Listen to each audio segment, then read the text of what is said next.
Hey everybody, do you want to make a D&D podcast like us or really any podcast? Well, then you got to know about Anchor. First off, my favorite part, it's very free. It's the most free. It costs no dollars. That's sick. Second part, you can start monetizing with their monetization tools immediately with no minimum listenership. Also very sick.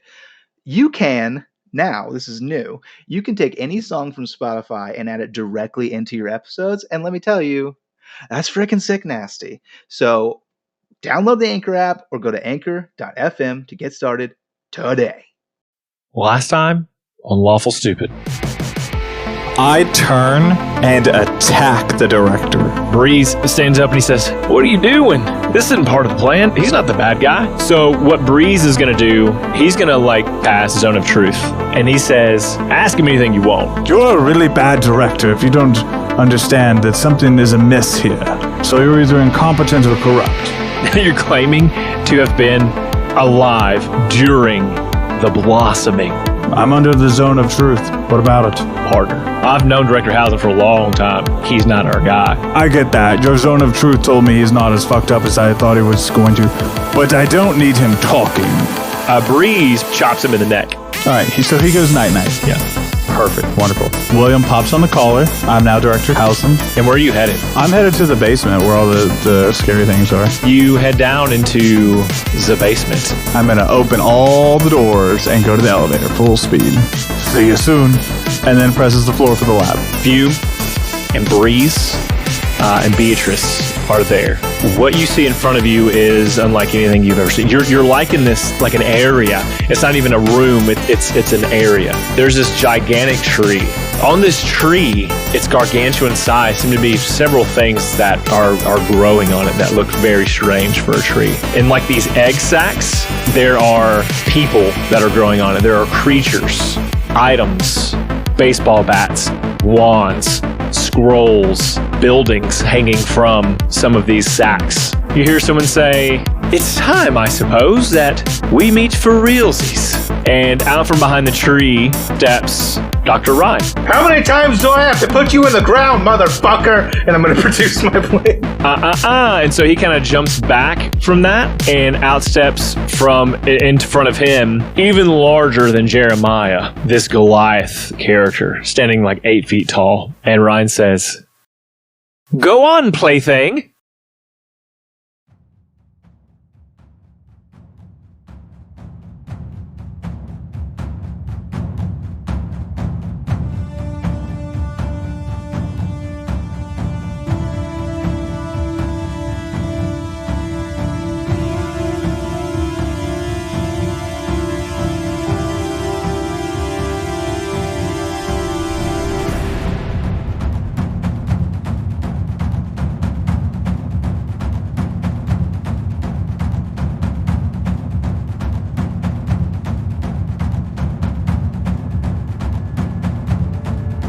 You all ran back to the place where Ryan's laboratory would be.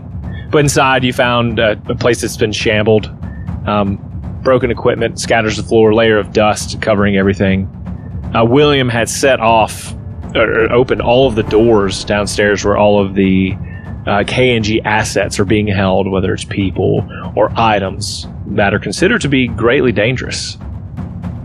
And so now the alarms are blaring at the K&G. A red light flickers back and forth with a regular luminescent white light. But you've all made your way into the laboratory through the door where previously Ryan's office would have been. But as you step into an expanse, a large area, a field.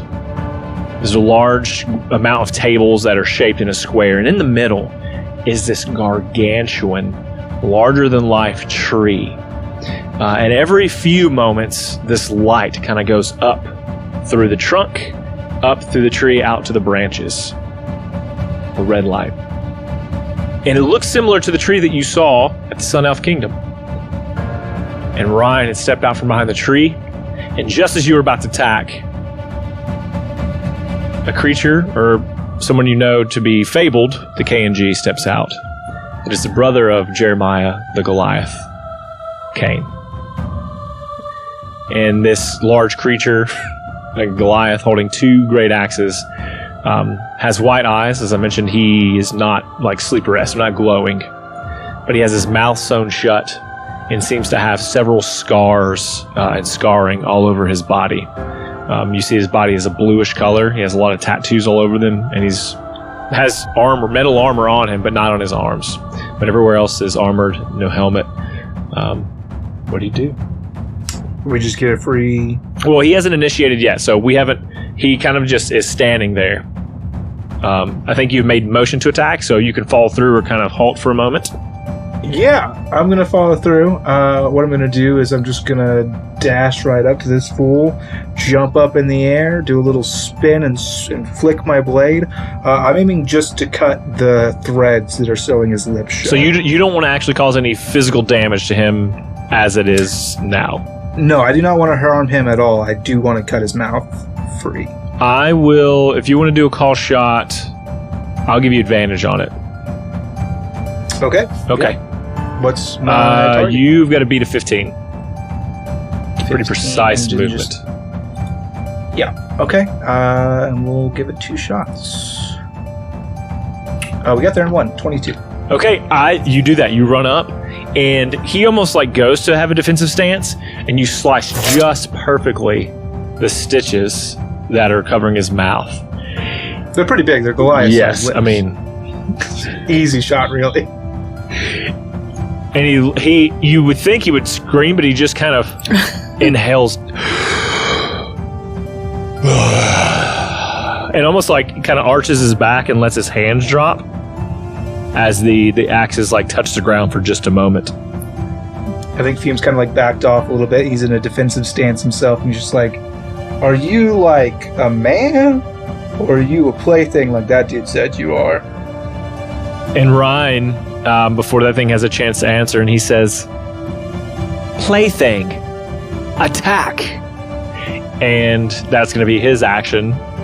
He's using mind control, and what's going to happen is when we're talking about are you guys all standing just kind of in a line across each other? I would say that I'm about 10 feet away from him because I ran in to cut his mouth open and then backed up into a defensive. I would say I'm maybe at 10 feet. I'm definitely the closest guy. So he is going to. It seems like he's trying to fight against it, but he's advancing on you, and so he is going to take a couple swings at you. Then that is a 21 for the first hit. That hits. And a 22 for the second hit. He's going to slash with both. So what's gonna? I actually have to slow it down here a little bit. So he hits me with this attack. So can you roll damage for the first attack? Yeah, for the first one it's 7. And then as a reaction, Fume is going to immediately strike back using a charge from my Blood Fury tattoo. When a creature you can see damages you, you can expend a charge to use your reaction to make a melee attack against that creature with advantage on the roll, and then I get to apply my effects. So, do 18 to hit. It does, yeah. So it's 13 slashing damage, and then 16 necrotic damage, which I then heal, negating his 7 points of damage from the first attack.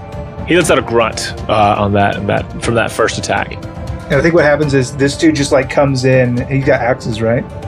Mm-hmm. He's just gonna hit this axe, and it's gonna like Fume's gonna like do a spin. And it's gonna get grazed by the axe, and just as part of the motion, comes back and slices back, and some of that blood from his wound comes over and kind of congeals on my wound, like stopping my own bleeding. Okay, and to that, he's actually going to do first attack, second attack. He's then going to swipe it at you, right? He hits and he does. You're going to take 15 damage for that one. And then, almost like because he's now feeling the pain of this attack, is going to let out another roar, and he's going to go into rage mode. And that will end his turn.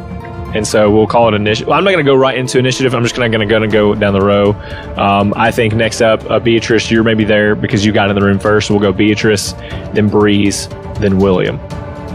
I think at first B would be looking at this tree because it's very familiar. It was in an elven kingdom. Wasn't it also like one almost similar to the one in Angel's Cove as well?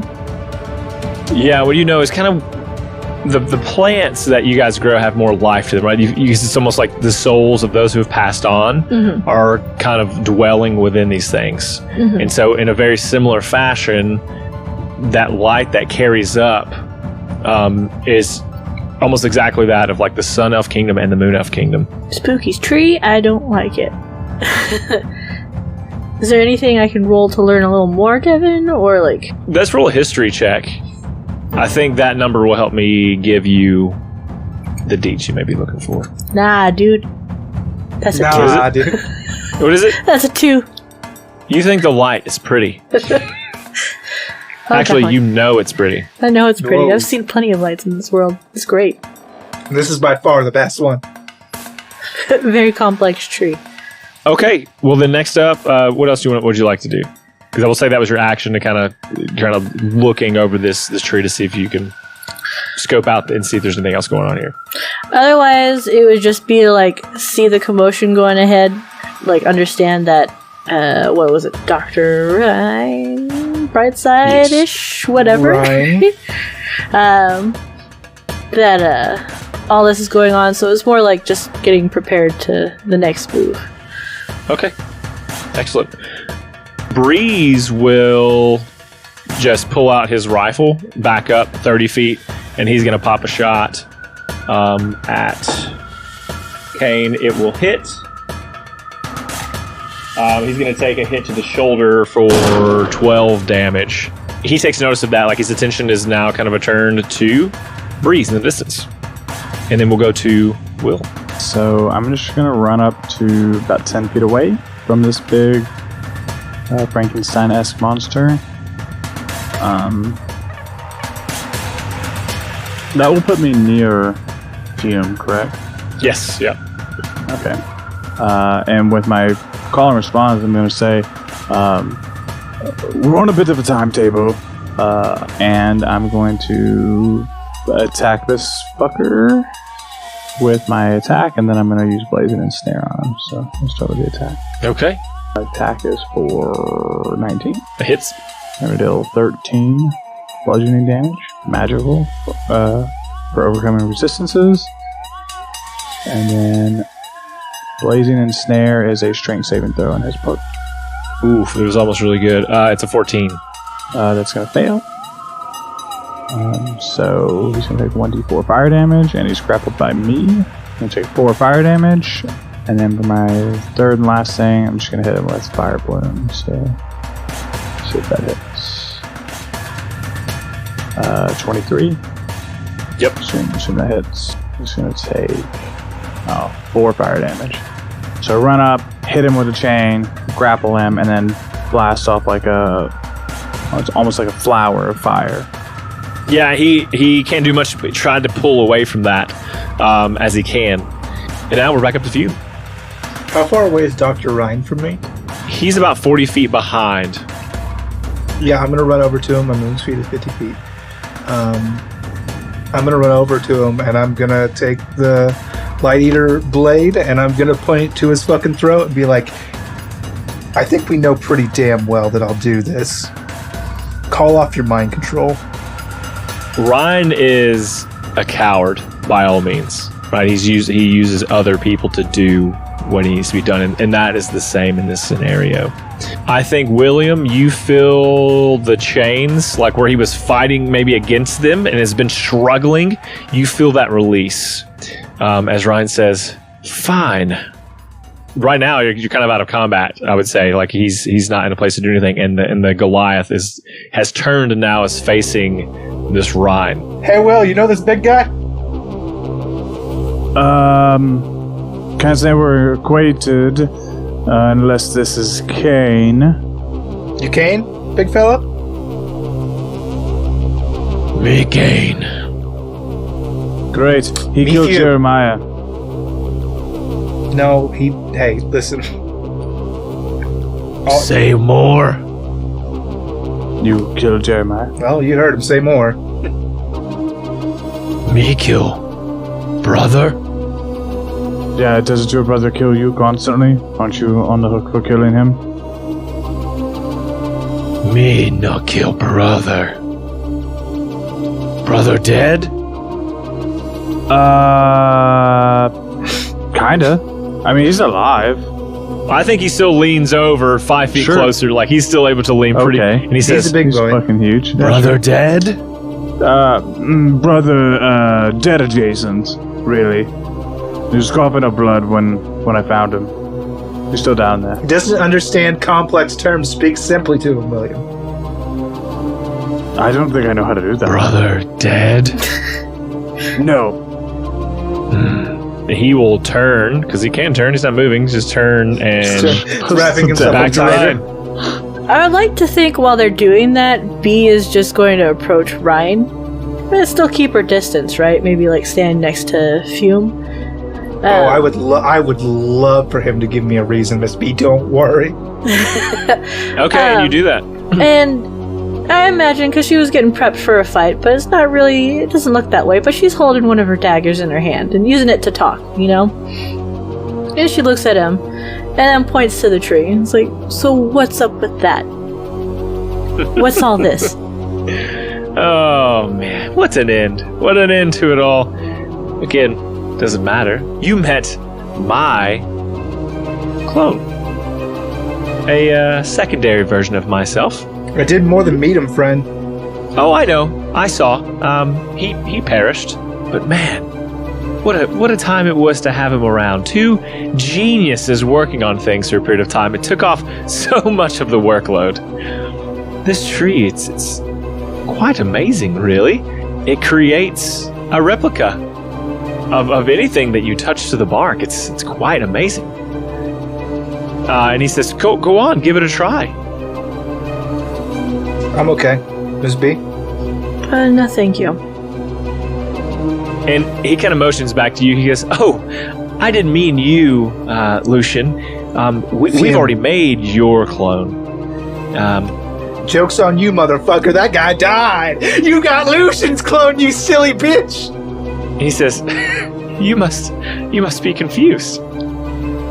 No, I'm not confused. I've never thought more clearly in my life. You are the gift that keeps on giving, Ryan. I got to fucking kill you.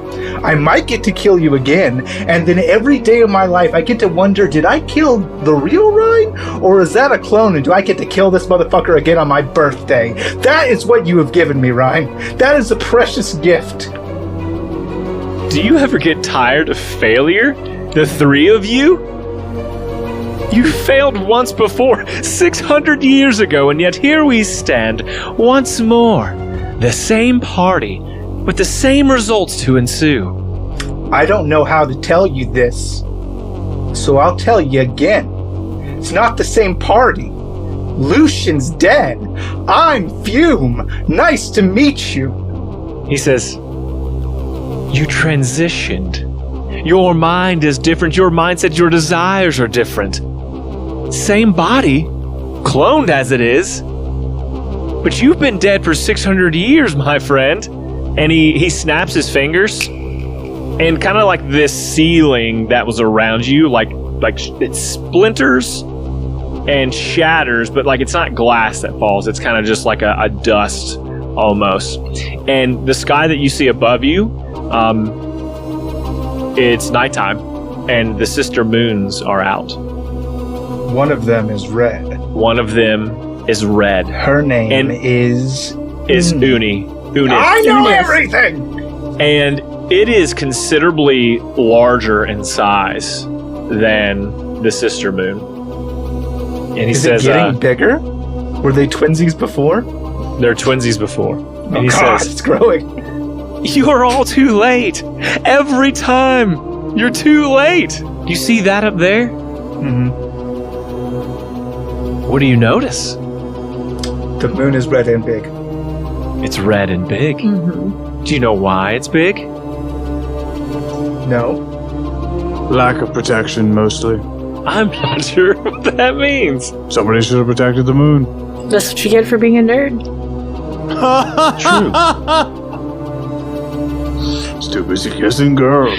This took a weird turn, and I thought I was being a good villain. It's getting bigger because it's getting closer. Careening towards Nove Terra, as it were. Do you know why? Do you care to know why? I feel like I have to tell you what the brilliant plan is. Well, we're here already. Everybody with the moon? Well, if it comes to that, yes, but we think that won't be what is necessary. Is it like a threat of violence against the world? Like, hey, world, give me what I want, or I'm going to blow you up with the moon.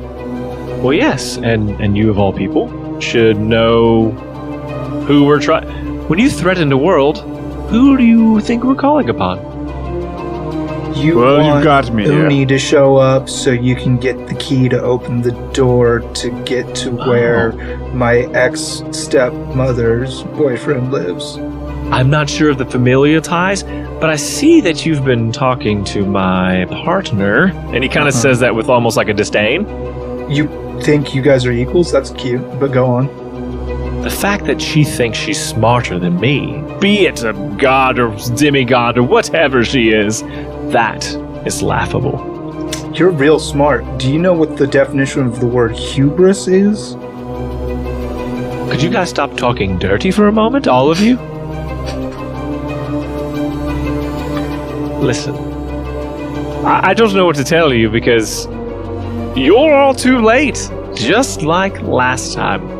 Just like our good friend Ryan was, and continues to be. Where is he now?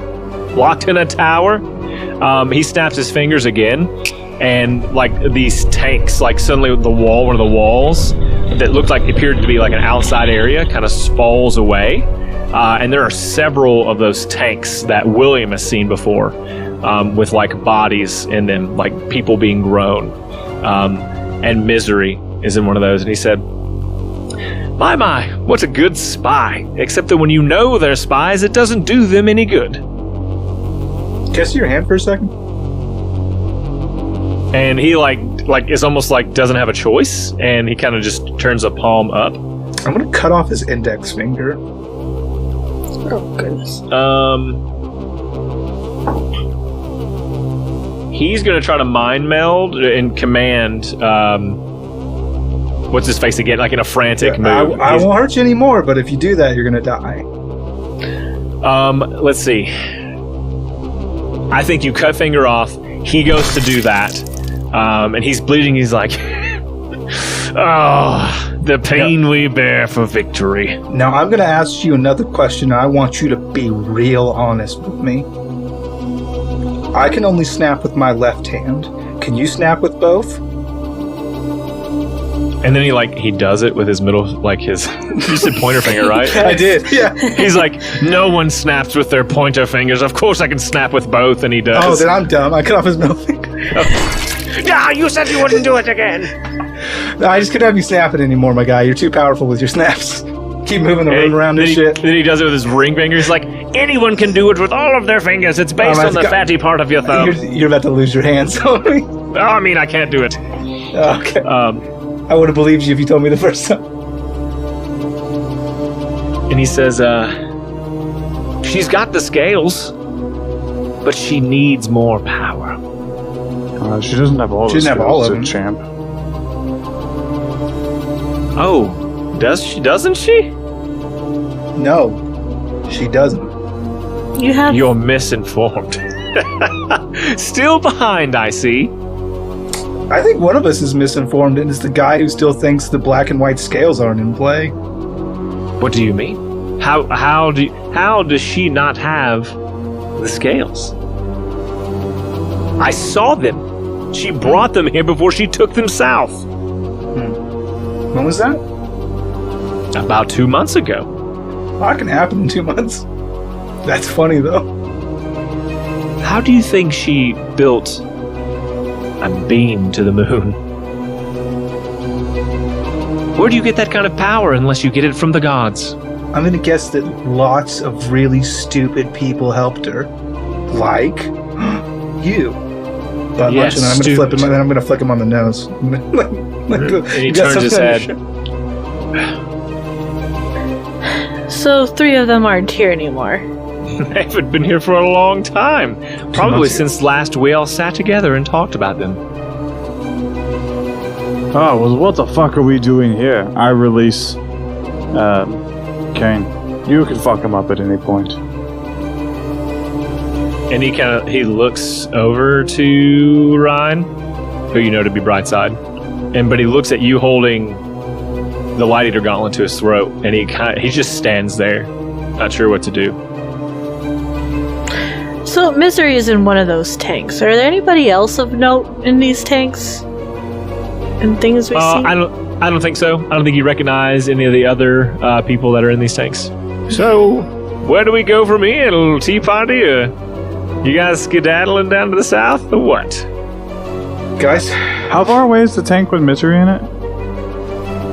Probably it's a 30, misery. 40 It's a clone feet. of misery, correct? Well, you just know it to be Misery, so I guess he would say... Is she wearing clothes? Please say no.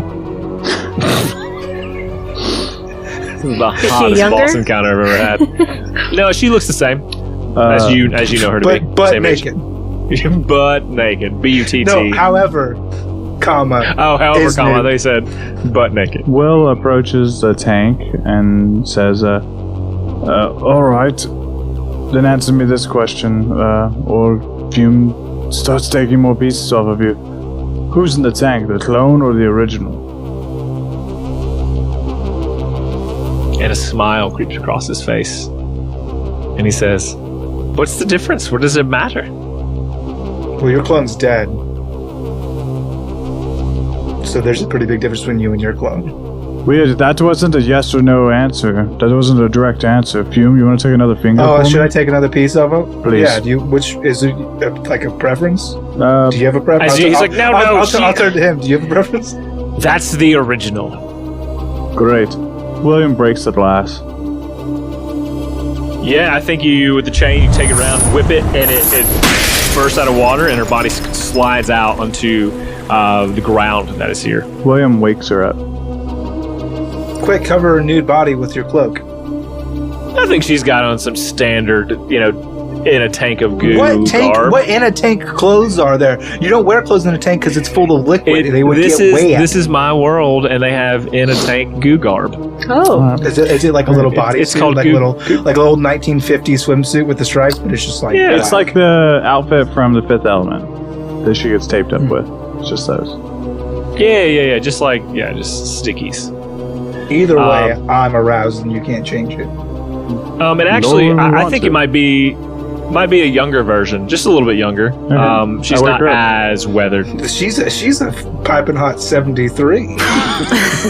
She groggily, slowly wakes up and is like, "Where am I? What is this place?" Take a deep breath. You don't know me. You don't know any of us. You've been in a, No. What's going on? you've been in a jar for far too long. Thought I'd free you. Do you know anything about the K&G? And she looks at all of the other tanks, and then she kind of looks at her hands, and then up to you again, and she says, "The what?" Yeah, that's bad. What do you mean about Lucian being a clone? Yeah, we're all clones, right? No. Okay, You these see- buns. You see, when you tried the first time unsuccessfully, We failed. Well, William, the hero, dove in front of Beatrice and saved her life. Weird thing that he did combine with Eshi, that is true, but he died. You died, William, scorched to the bone, my friend. Hot. And Lucian, you died as well. You took the full blast. Seconds from victory, just so close. But you for the second, you survived for a moment, but there's a second blast that followed up, and you managed to work your way over to Beatrice. Oh, and covered her up so valiantly, sacrificing yourself as well. The things friends do for loved ones. And then Beatrice was left, barely hanging on by a thread. I don't know how, frankly. Everything in a 5-mile radius was wiped out, put into a sleep, the dragon's curse as you know it. But you two died, and I knew there was something special. So, when the time was right and I was able to recover and get into hiding, well, I started to find these strange things popping up. And he kind of motions to the trees like, I found this. And one day I was sleeping against it, and I woke up and found myself growing in a sack on the tree. And I began to test things. And anything that I put to the bark, well, it grows again. But it only grows once. There's only one clone of you. William walks over and touches a tree. Does he see a new sack form? No, it does not. I told you, it only happens once. Brother, you're out there. He says, that's not how that works. He says, no. You see, I needed you around. The K&G is my attempt to find the scales. But it seemed like no one else had even encountered any of those except you, and it took me forever to get you made. And look at you, leading me right down the path to victory. Okay, so we're failures, and I get that. But what does that make you? Because why are you doing it again if you were so successful 600 years ago? Oh, yes. Well, that's where Nova comes into play. Seems love gets a lot of people suckered into doing anything to find that true love. You know, when I created this extra-dimensional space, and he says, you know, the rooms you have, and the safe houses you adore, well, I realized that this was my space. When Nova would come here, not Facebook. She had no power here, really. It was my creation. Have you ever noticed when you go into a space that whoever's... So, wait. You used... That's what you used your big dragon curse wish on? Was you could have your own hidey hole in reality? No. You misunderstand. Originally, we just thought that we could harness the power of the scales to do something amazing. But it turns out that was not a very good thing that happened. But, you know, problems are made so that brilliant men can come along and solve them. So why are you here instead of there with the scales? Well, I needed just a little bit more time. I thought I could spend some more time building warriors with the tree, but it seems I did not expect you at all to slink your way back here. Yeah, but like, so it's 600 years ago, and you think you're gonna bring the scales together, and you're gonna do some amazing thing. You bring all the scales together, you murder me, Will, almost Miss B, and you do a lot of stuff. But that wasn't your goal? Was to kill us and make Will and Eshi merge bodies? So what did you do 600 years ago? What do you mean? Well, you gathered all the scales together because they gave you great power. You did yes. that. You've got great power. What did you do? We were trying to open the door. And you failed. We failed, yes. Okay, so we're all losers here. Fair enough, but I'm we survived. I'm a dead revived clone. Dead revived clone, it seems. Maybe you're more resilient than your former companion. All of my gods have lied to me and are pieces of shit, except for Kinos. We're kind of tired right now. I've thought that from the beginning. So it seems, and just checking in, guys, correct me if I'm wrong, nothing I do matters and everything's fucked, correct? Is that correct? No, that's not what I'm tracking here, because we can still go down south and whoop some ass. But we're gonna do that. The question I have is, why would we leave him alive? Why would they do it again if they sucked so hard the first time they couldn't even... Why would you do a thing that kills half the people on the planet or puts them to sleep twice when it didn't work the first time? Because we didn't have Uni the first time. Yeah, but you're doing this to get Uni. Why would Uni... You say he comes and the planet's in danger. Why would he not come last time you did this exact same thing? You know what the definition of insanity is, you stupid motherfucker? I'm gonna kill this guy. He's dead. I wanted to go touch the tree. You can touch it. It's not going to die with him, I don't think. Okay, so series of events. Few. You wish to kill this fool. Yeah, I mean, what's left? I looked to the guys first. Like, I think when you look, B is like on her way to like stand next to William and just touch the tree, just out of curiosity at this point. Miss B got trees on the brain. Yeah, Miss B used all her actions on tree. It doesn't make sense. It doesn't.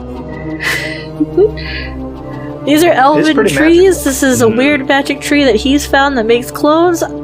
She doesn't get it. Do you ever wonder if maybe they're not elven trees? Maybe the trees were around before the elves existed, and the elves were just like, we love this. It's possible it's that thing. I don't know. I want answers. This motherfucker is doing a bad job of giving them to me. They just make clones. I walk over to Brightside, who we know to be Brightside, and say, for all your power and all of your attempts and your misguided foolishness, what the fuck's with the sleepers?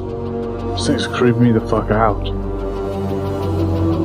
Oh, the sleepers are the unfortunate result of the first blossoming. They really have not a whole lot to do with it, except now we are using their souls to pull the moon to us. Isn't that great?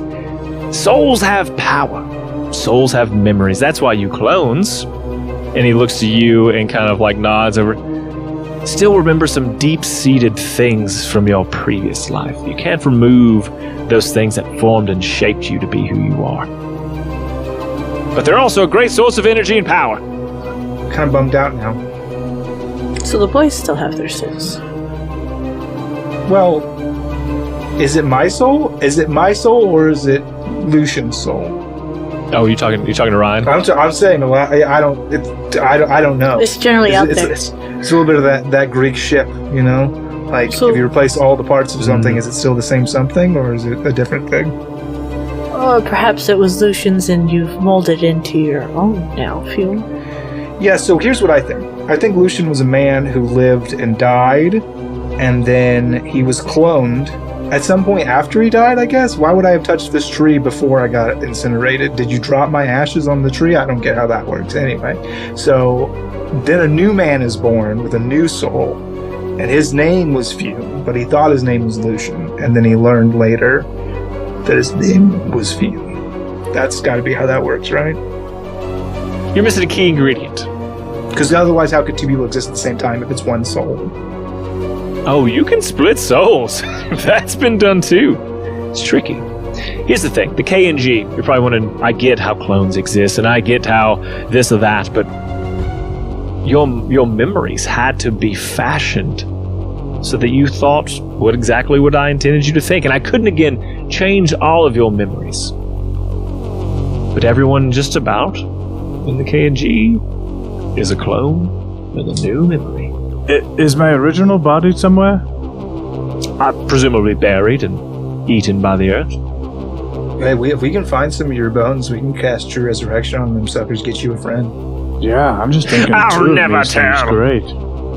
I We just feel gotta like I find where you remember. died. Yeah, I feel like I died in the blossoming event. Huh. Well, you know, that doesn't do dick off of me, Brightside. I'd clone or not, version 2 or not, doesn't. I don't know why it disturbed you, sir. Yeah, I was already operating on the assumption that I was already a take two. Turns out I'm a third draft. Well, can't win them all. I've been me for a while and I like me, so. Alright, any last words? Bacan bit. Does that mean anything to you? Absolutely nothing. No. Well, No. Okay. So what he's gonna do, he's gonna say, no, I don't suppose I have anything else to say. If he so much as raises a fucking hand to snap, William's gonna fucking break his arm. Well, yeah, I have an action I'm ready to do too. As soon as he does something. I'm just gonna send this motherfucker to the shadow world. I'm not. I'm a little. I thought you were the gift that keeps on giving. I'm bummed to hear that the cloning only works once, and that I'll never get to kill you again. What's the Midnight Meadow? Like, what's that place where I went and then everybody's there? I'm not sure what you're talking about. Honestly, that's confusing for everyone. I went to a place and I was there.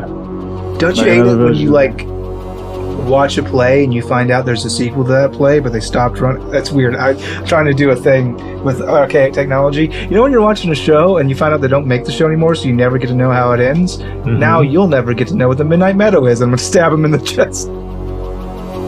Right before you take whatever action it is you're going to stab him in the chest? I am. Yes, I'm going to take his heart, Osborne. He uses benign transposition and swaps places with Kane. And so that as the weapon comes down, it stabs him in the heart.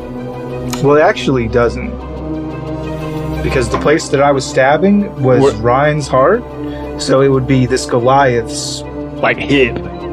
Yeah, I mean, I'm saying, like, I'm still stabbing in the same spot. It's not like it's gonna be like, and now Lucian is 8 feet in the air stabbing a different guys in the heart because they teleported. Like, he teleports, but he's kneeling down in an awkward position, so there's his most vital position is where my blade is right going. there. Yeah, okay, so you'll stab him in the hip, in the left hip, and he lets out a roar. And now he is the 30 feet away from you guys, and he is running out toward William blinks the 30 door that's feet there and attacks him and attempt to grapple. I can dash as a bonus action to 100 feet in a turn, so... He's not getting away just by running. It's not happening. I think you stop him. And he's like, you thwarted his like attempts to get away. He like teleports away and we run him down. He gets chained up and then I just start burying knives into this man. He's not getting away from me. I think even before you're able to do that, as soon as you start to go into attack, an axe enters to the front of his chest. And so his eyes just kind of roll to the back of his head. And he just smiles creepily once more as he falls to his knees. And then is dead on the ground. You all look up. Kane is standing there and he says, brother dead? Go find out. It's on the bottom floor. And he just grunts and he runs in through the door that you came through. And now you guys are left with all these tanks of people and this tree in this room.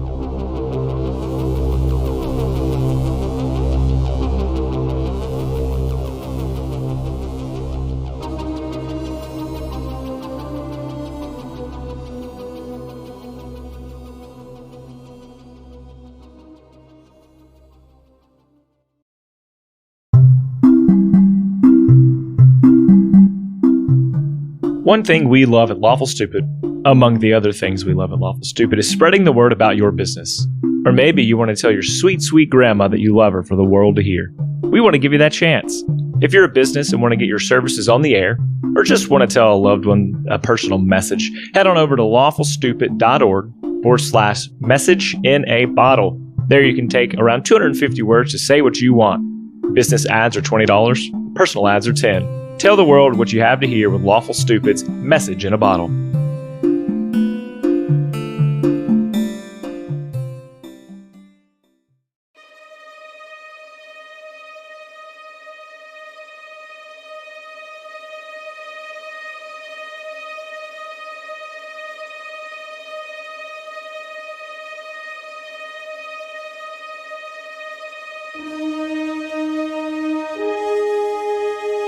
Great. I start looking through Brightside's body for important things, and while I'm doing that, I say, as a quick point of order, there's a creepy basement with a lot of evil and bad things in there, and I let them loose, so clock's ticking.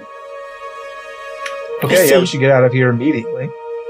I think we will leave the tree and then check out all the weird desk table space for important papers and things. Did we mention that when you touched it, you did see a sack begin to grow? No, you did not mention that. Yes. So I think if it happened now, you now begin to see, like on a branch near you, a sack grows, and there's like a baby that has formed in this sack. Real quick question. What's gonna happen when every unimaginable horror possible comes barreling out of that basement and fills every corner of the K&G, including this laboratory, goes in here, sees this tree, and touches it? Is that gonna mean there's gonna be 2 of every horror imaginable? If it has not been previously cloned? Yep. Yeah, we should probably shut this door. I don't think that's good enough for what's coming, right? I mean, so here's the thing. The first thing that's going to happen if I try to chop this tree down is it's going to make a clone of the axe. And that has weird psychological impact on me. If the axe just grows there and is staring at me, is it a baby axe? Is it a little bit of wood and some metal ore? Is it just the metal ore because the blade's the only part that touched it? I have a lot of questions. But I don't know if we can leave this tree here. But you want to burn the tree down? We can do that. Got lots of fire. Will it just make clones of the fire? It makes clones of inanimate objects. Everyone roll a charisma flat for me. Yeah.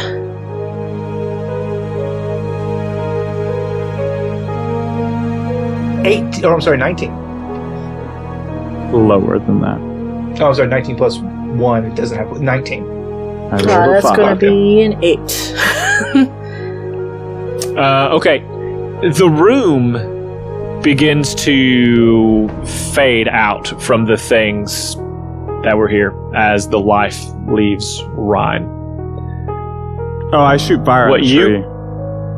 tree. If I see and this you tree can- vanishing, I'm shooting fire on it. Well, I'm going to leave that up to you. Now you know that the tree exists.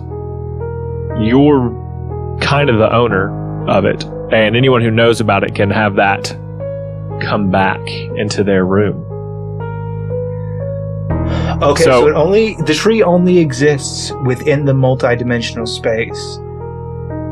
And it doesn't necessarily... And this is a multidimensional space. So if we leave and some horrible creature walks in that doesn't know about the tree, it can't make the tree. Correct. I mean, that seems like a pretty valuable tool for us to have in any of these safe houses littered across the world. To have like a tree that can make anything at our or clone anything at our disposal, and there's no threat if we leave here. So, Fair enough. Did I find anything on Brightside's body? Yes, give me a second for that. Sure. one Mississippi. What's in there?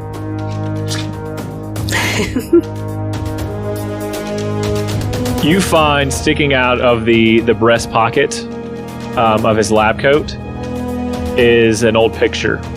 And it's a picture of him with another like scientist. It presumably like the day they like graduate school. And they're in like their lab coats and they're like shoulders over each other and they're smiling. And there's a little bit of blood on it. Is the other one a girl? Is she cute? No, two guys. No, it's Brian and Brightside. And as you flip it over, it says Ryan and Brightside graduation.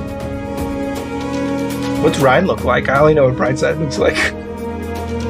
Right now, he looks like Riz, Blue Dragon Ball. All right, What does he look like in the photo? They look.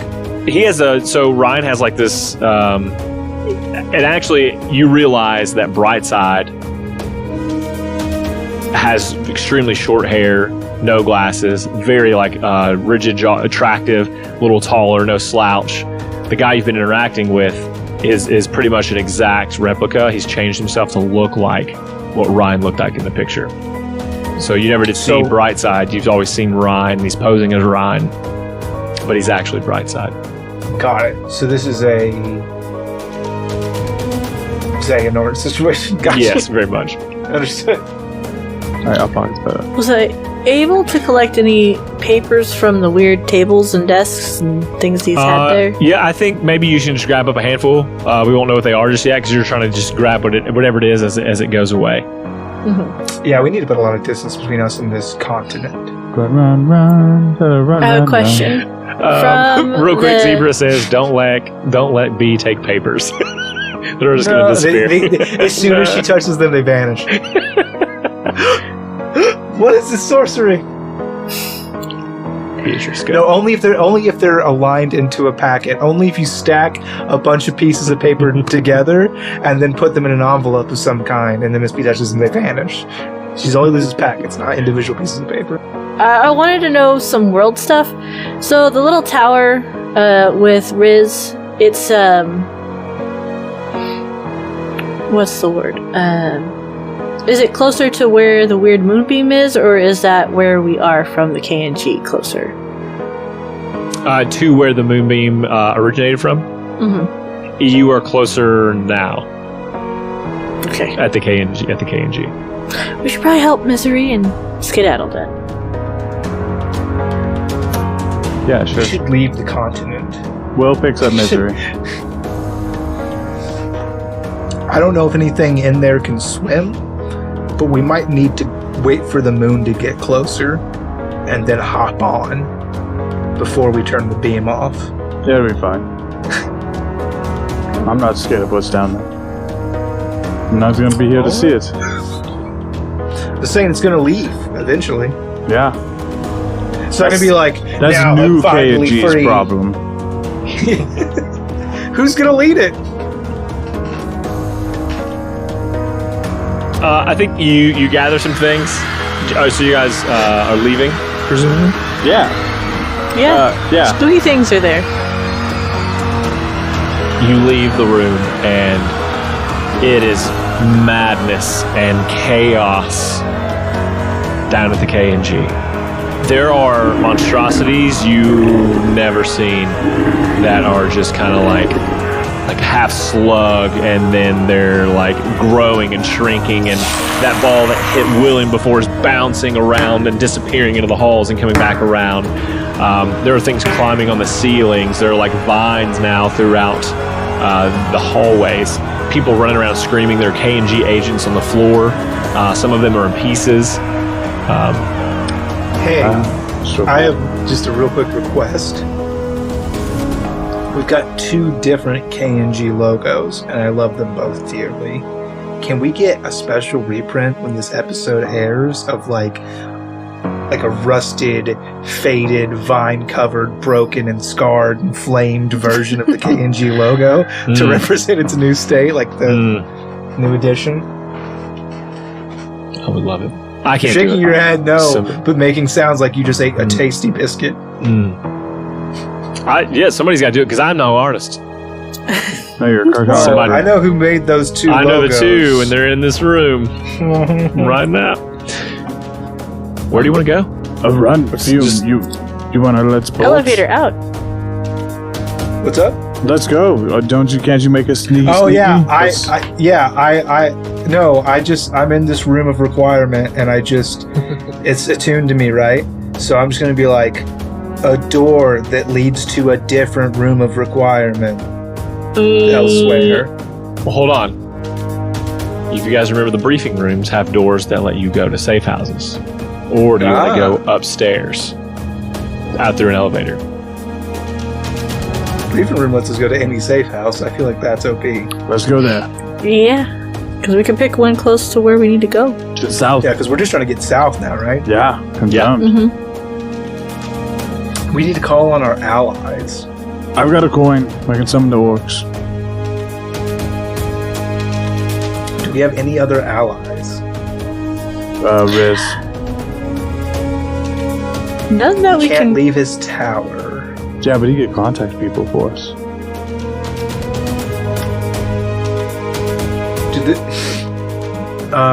Okay. Here's what we do. We go to Junga, and we round up all the KNG agents there that pose as villagers to test new recruits. And we say the KNG's been destroyed.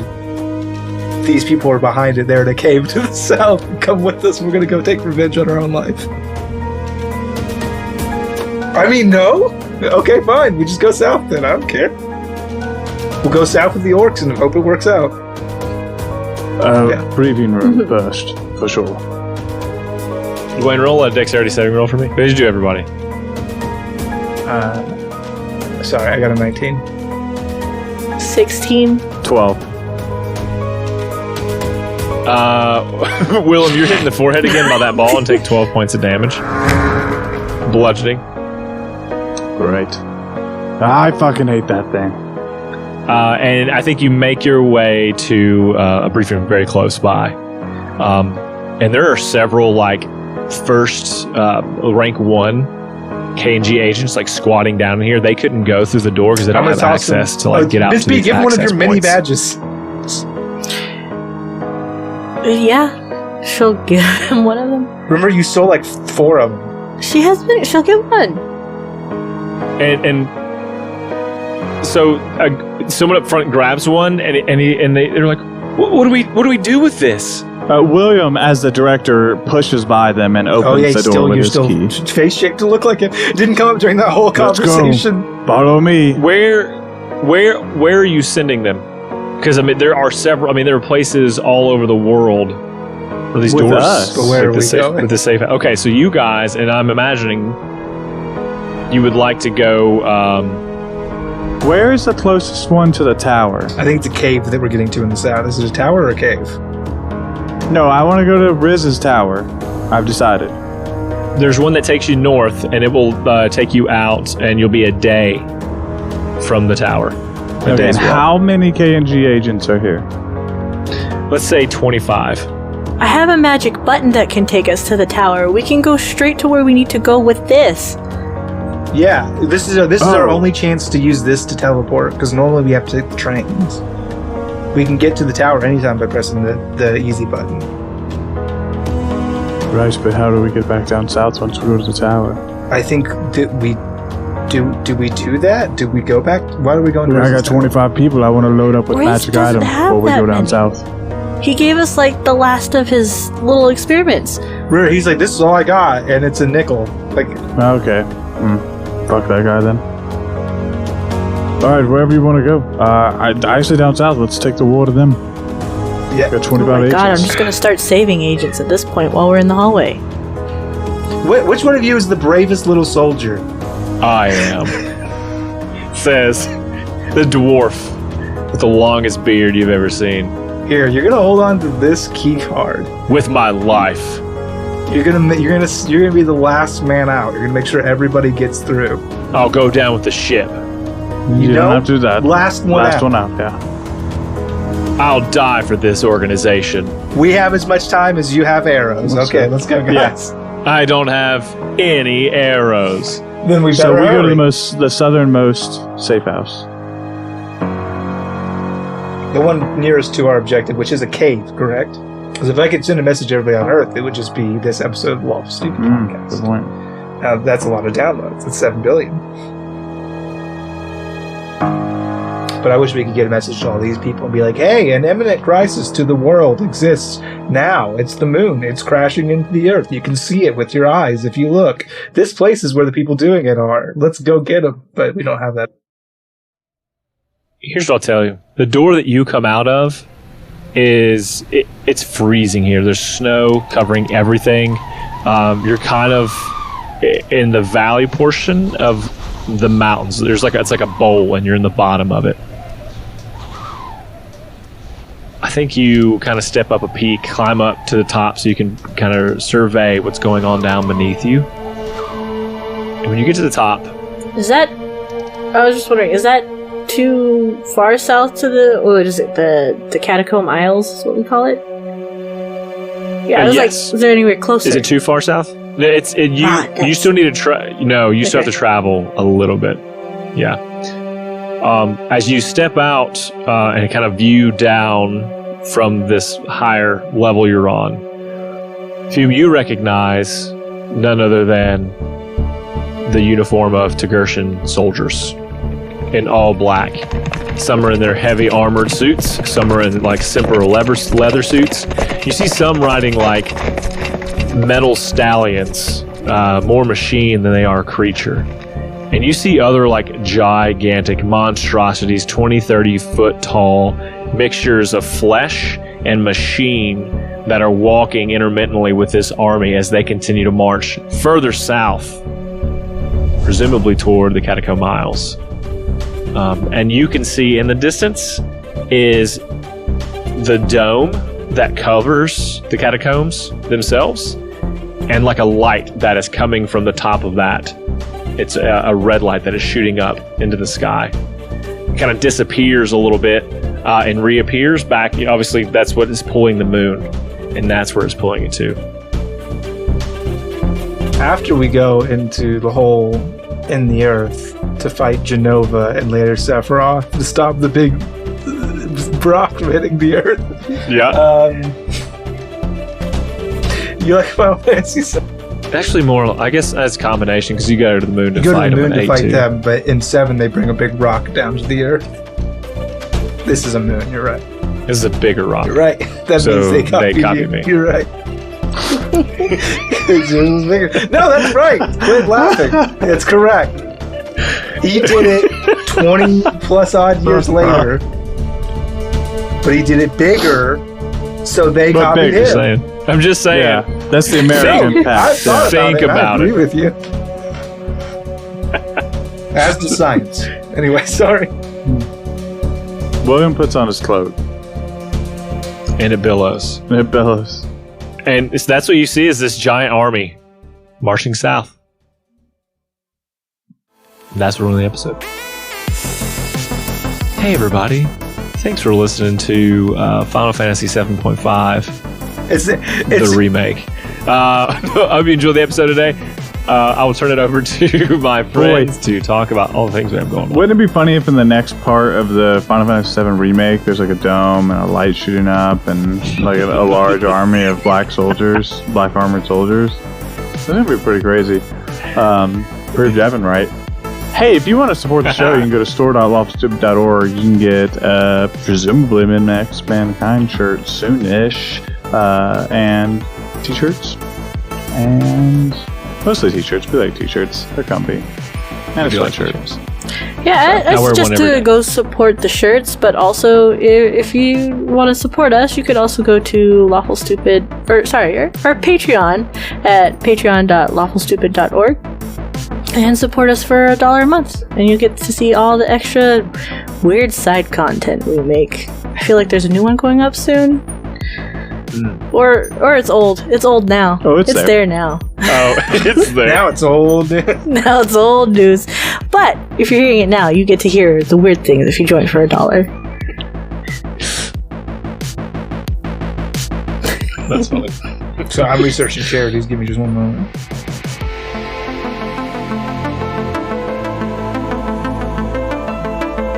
Let's see, we're in April. Is there anything special about April?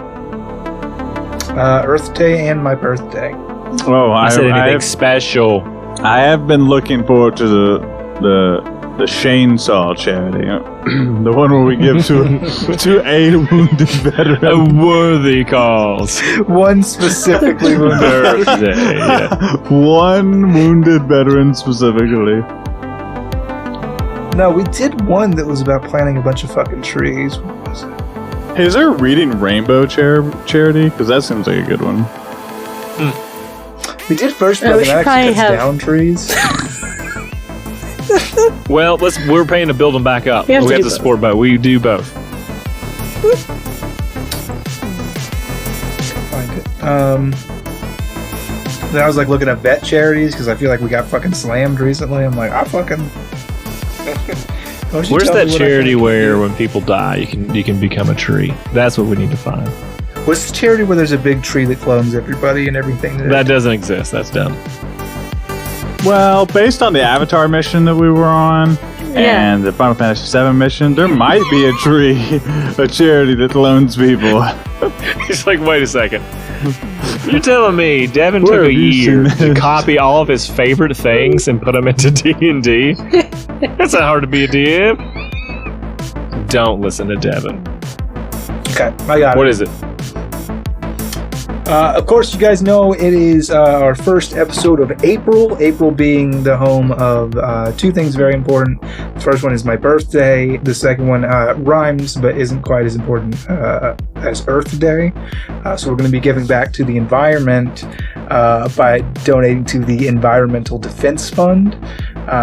Really important organization that's going to help keep our planet safe and healthy and safe from all meteors and or meteors. They don't make that promise, but I make it for them. And we'll be rolling for them Very today, nice. and they get a 14. Oh, Take that, Moon. Going to the Environmental Defense Fund. So, yeah, we hope that you roll for humanity. Your table's a really easy way that you can keep being a hero after the game's over. If you tweet at me, or message me, or communicate to me in any way that you've rolled for humanity and tell me what you roll and who you rolled it for, I'll talk about it on the podcast. We can signal boost it and hopefully get some more good going for the charity that you choose to roll for. So, hit me up. You guys want to know something sad about the environmental defense Yes. charity? Yes. Russia adjacent. Everything's Russia adjacent. It's gigantic. No. They're gonna have a lot of work to do after Russia's done. Devin, what's our fun news story? Yeah, I think you guys will have fun with this one. Good news story for today reads as such. It was written by a very opinionated journalist Reads as who such. thinks catnip prices are getting ridiculous. Magpies outwit scientists by helping each other remove tracking devices. For those of you like me who, if you would have told me magpie, I'd be like, yeah, they're delicious. I eat them with RC colas. That's a a magpie magpie. is a bird. Yeah, I know. Moon, it's everywhere. Magpies outwit scientists by helping each other remove tracking devices. That's a good news story, but right now I have a cat, right? Really a kitten in my arms. So that's the better news story today. She's got a lot to say. And that kitten is starving for magpies. That kitten would give its Right right now, paw you to just eat donate two to her delicious fund because she magpies. deserves all the things. And trying to eat my headphones. I agree. Pause was last month. That's it. So What do you got, Devin? What do you got, Dwayne? You got a cat in your lap? So You're just happy to see me. just happy to see. So Purring. Why is it magpies purring? are smarter than scientists and have removed their tracking devices From each other, yeah. It's like from each other. Well, listen, why do we have dumb headlines is what I want to know, because of course you can remove these fucking trackers when all you've done is use fucking scotch tape to attach them to these birds. And this isn't really just a conversation about magpies being smart. It's just we're underfunding our scientists is the problem. That's the root home that we need to take here is we need more money for the scientists, less for the arts. all birds are just robotic listening devices replaced by the government and Ronald Reagan in 1984. We all know this to be true. The birds work for the bourgeoisie. Now the question is, And the bears if the birds work work for for the Putin, bourgeoisie, why are we putting tracking devices on them? That means the government, the one who says they're in control all the time, really aren't. They're answering to someone else. There's a higher authority out there making decisions that they want to be informed upon. Ooh, like Who could that be? Raspberry. It's corporations, America. It's the corporations, America. They are the higher authority that the government answers to. They're the ones with the information. They're the ones who hired Ronald Reagan to replace all the birds in 1984 with robotic listening devices that look like birds. And now the government, very interesting because they've been kind of like a distant 4th or 5th place for the power struggle in America. They may have moved up to the number 3 spot, lapping the drug cartels. Think so? And yeah, I think they got a real shot at genuinely controlling America in 2024, especially if we go to war with Russia. Off the panic that'll instill, they're really going to be looking for somebody with an army. And the government, like Jeff Bezos, obviously is a running force for strongest force in America, but he doesn't have an army. The corporations could buy an army, but if they did, they'd have to pay people, and they hate paying people. So they'll probably try to avoid that and let America the government use its army. But if they do that, they could win enough favor to really, really dethrone some folks. So let's see. I'm really looking forward to the next cycle. I'm sorry I was listening. So what's the point of all that? Birds are listening devices set up by the bourgeoisie. I love it. Which are the corporations which are pulling the puppet strings of America. Thank you so much. The point there, everyone, is America. And as we usually say, We love you. We love On you. the rise. America, coming up in the world. Bye. I love you. Bye. Bye.